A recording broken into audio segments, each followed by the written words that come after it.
Okay, this is an interesting problem that deals with the idea of how functions and their derivatives are related to the inverse of that function and it's their derivatives.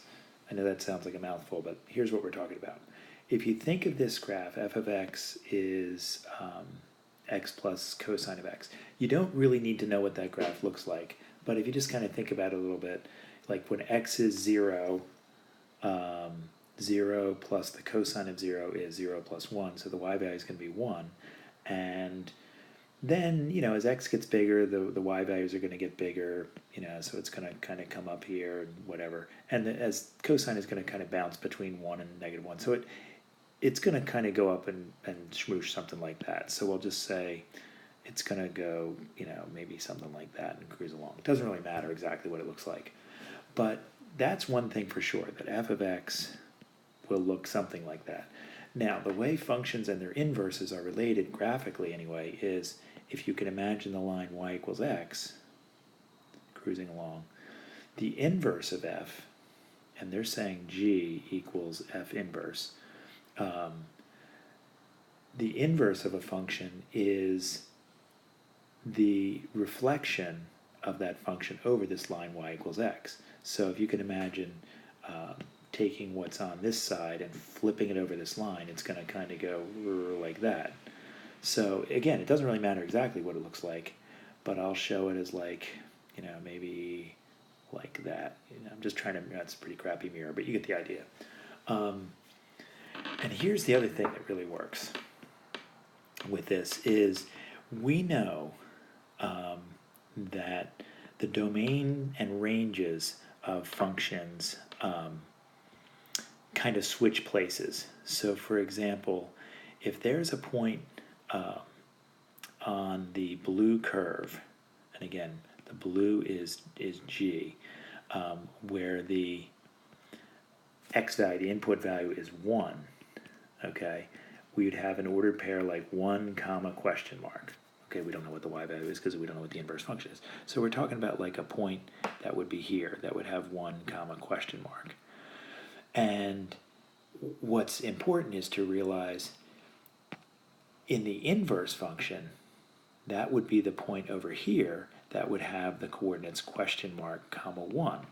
Okay, that's the way functions and their inverses work. The domains and the ranges, the x's and the y's kind of interchange. So when you have question mark comma 1, that means in the inverse function you have 1 comma question mark. So hopefully that makes sense. Now, what happens is the way the slopes are related is this. So I'm going to kind of draw a second picture down here and just kind of use random points. So if this one has a, b, and this is the function, its inverse has the points b, a. Okay, then let's call this f inverse, or g. And the relationship of their slopes is this. F inverse at b is the reciprocal of f prime at a. So in other words, let's say this thing right here, let's say that guy has a tangent line slope of 2/3, okay? So we could say f prime of a is 2/3. Well, then we know for sure that f inverse's derivative, that would be g, is f inverse. His derivative at b would be 3/2. That's the rule in the theorem that relates inverses and their derivatives. So, oh, this is a derivative here. The derivative of f inverse at b is the reciprocal of f's derivative at a. All right, so that's what we're going to do this thing. But the first thing we need to know is figure out what the heck is this question mark. What do we plug into f to get 1 as an answer? And if you think of it like algebraically, or like an equation we've got to solve, and we're saying, okay, what do we plug in here? X plus cosine of x has to equal 1. because we know the inverse function, we're looking for 1 to be the endpoint, so to be the input. Well, we kind of stumbled on this answer. To just look at this equation, when you have algebra and trig mixed in an equation, that's bad news. There's no good way to solve those things, except for like kind of except for a calculator, which you graph this, and then you graph y equals 1 and see where they cross, or guess and check. And I kind of did it by accident when we started here. Just think about it. When x is 0, 0 plus the cosine of 0 is going to be 1. So when we talk about this question mark 1 here, by dumb luck, kind of, and that's by design, which is why you can do this question without a calculator, there's a 0.01. Well, guess what? That means in the inverse, we have the point 1 comma 0. Now, we still don't know what the inverse of this function is, but we don't really have to know. We can go down to our theorem down here that says if we want to know the derivative of the inverse of function at b, so for example, if we want to know what g prime at b is, what we really have to do is say that's 1 over f prime at a. Now, think about it. They're asking us for g prime of not b, of 1.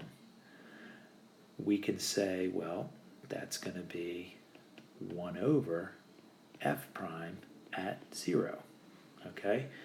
Because in this order pair we have 1, 0, so that means in this one we have 0, 1. So we can go there now. Let's think about what that is. F prime, let's go ahead and get f prime. F prime is just going to be 1 minus the sine of x. So f prime at 1, I lied, f prime at 0 is 1 minus the sine of 0. And of course that's 1 minus 0, which is 1. So 1 over f prime of 0, which is 1. So that's why g prime of 1 should be 1. G prime of 1 is 1.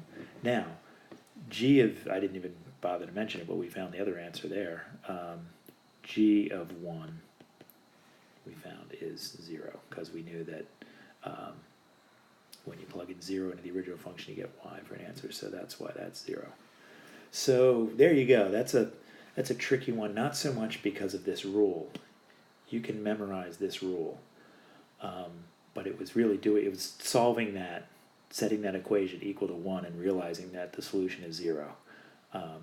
Usually when you do these, they're either calculator problems where you can get a solution like that on a calculator, or they just make it so that you can solve these things algebraically. But anyway, there you go. Hopefully that makes sense. But this is the thing. I always accompany it with this picture to get the idea of AB in one function means that BA would be in the inverse function, and at whatever this slope is, this guy is going to be the reciprocal slope. So hopefully that makes sense.